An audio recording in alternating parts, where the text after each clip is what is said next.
Thanks very much for clicking into this short interview with Linda and Gordon from East Belfast Mission. And we fund East Belfast Mission at Community Relations Council, and many of the groups that we fund have been working hard during the crisis to keep communities engaged and connected. Many have demonstrated great resilience and creativity by quickly moving to new ways of working, some of which has involved online technology. So Gordon and Linda are going to give us an insight into the work that they've been doing. So guys, what have you been doing during the crisis to keep communities connected? Well, really, we've been keeping engagement with our learners. So whenever the crisis came, you know, it was a big move to try and get, we had over 260 learners, and we had to move them online. Some of that was easy, some of it wasn't, some of it didn't have, some people didn't have the technology, some people didn't have the knowledge. But the other big ask was we had to then say to our teachers, right, okay, totally change what you're doing and now provide online classes. And I have to say they were fantastic. You know, they got to grips with Zoom and all sorts of YouTube videos and all sorts of technology. And for us, you know, as well as continuing the classes, keeping that continuity for people, keeping that sort of, I suppose, normal sense of normalcy for them. You know, we wanted to keep the engagement with our learners. We are a community of learners. We're not just classes. So that was really, really important. And it was important then that the teachers were able to do that. So the teachers, I'd say, were fantastic. We were able to get everybody's permission to pass over the email addresses to the teachers. Teachers started setting up classes. The feedback we got immediately was just amazing, with people saying, oh, I'm so glad of this, you know, it's such a distraction from what's going on, and I really worried about, you know, not being able to continue with my learning.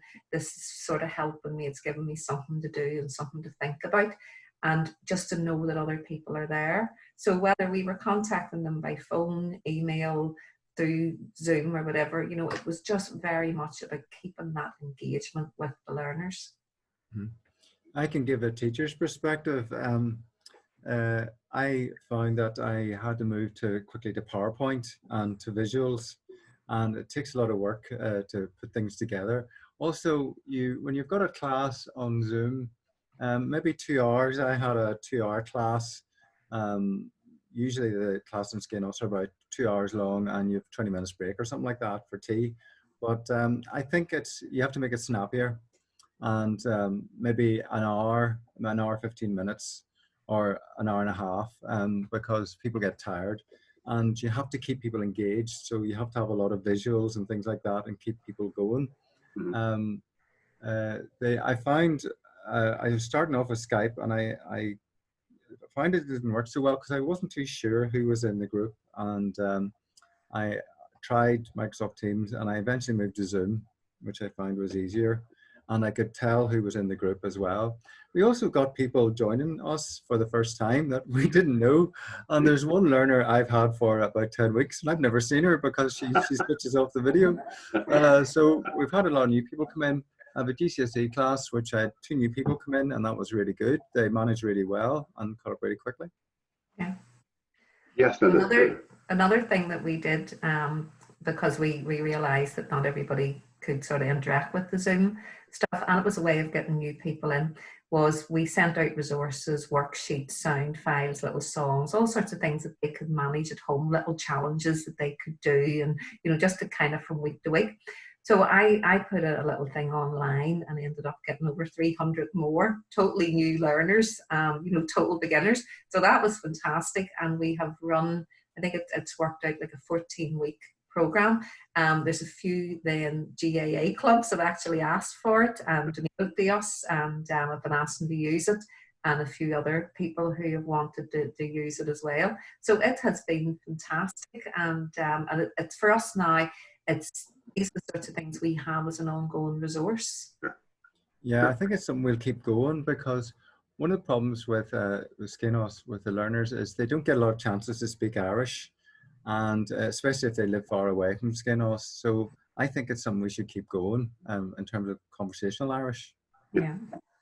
Well, guys, there's some real helpful tips in there already from some of the learning. You know, Gordon, some of the points that you were making there around, you know, Zoom has worked better because you can see your participants, you know, and clearly as you're kind of progressing you're learning as you're doing, and that's really important. Are there any other key lessons, pieces of advice that you might want to share from your experience that other groups at CRC Fund might benefit from? One of the things I noticed actually is it's not a good idea at the end of the class or the meeting to just click off and say goodbye. Because I found at the start I didn't hit the big red button, you know, I didn't know where it was or whatever, and I found that people were talking afterwards. They were staying online, and especially people that are maybe a bit isolated by themselves, they were talking to each other, and I had gone on to something else, to a Word document or something, then I click back and oh, they're still there. So it's good to sort of keep it going as well in terms of communication and stuff, and people are getting to know each other, as some of our new learners are getting to know the other learners in the class as well. It's very important, I think, as well, to keep a recording of them, and maybe an audio recording in terms of learning, and provide them for people, and provide the texts and everything like that, so that they have a record they can go back to and continually refer to. I think I found too, I mean, I think one of the big things was that we realized distance is no barrier anymore, because we can reach people no matter where they are, and you know they can come and join in the classes. And that's one of the problems we would have had in East Belfast, is you know a lot of people, especially people from the unionist community, wanted to engage with us, but maybe they lived, you know, we do have people who travel or did travel very far, but it just wasn't, you know, they weren't able to. We have a lot of people actually would have gotten in contact with us over the years from England and places. People are from here, so all of a sudden they've been getting in touch and saying, you know, this is great, can I do this, can I join in, can I get resources? So again, as I say, it's just taught us distance is no barrier. So even when things do return to normal and we get back to face-to-face classes, we want to continue with an online presence, because it is so useful, and it means that nobody is disadvantaged. You know, everybody can access the learning. So really important lesson there is that the online world really removes the geographical barriers and enables us all to widen our engagement and widen our participation. So those are really helpful hints and tips, and some very practical ones there too around Zoom, and just letting people hang around after a meeting and don't go longer than 2 hours on Zoom. So our short interview today has been about 5 minutes, so that's probably just the right amount of time maybe to stay on Zoom. But thank you both, Gordon and Linda, for sharing your insights today. People can keep up with you on your social media feeds and through the website as well.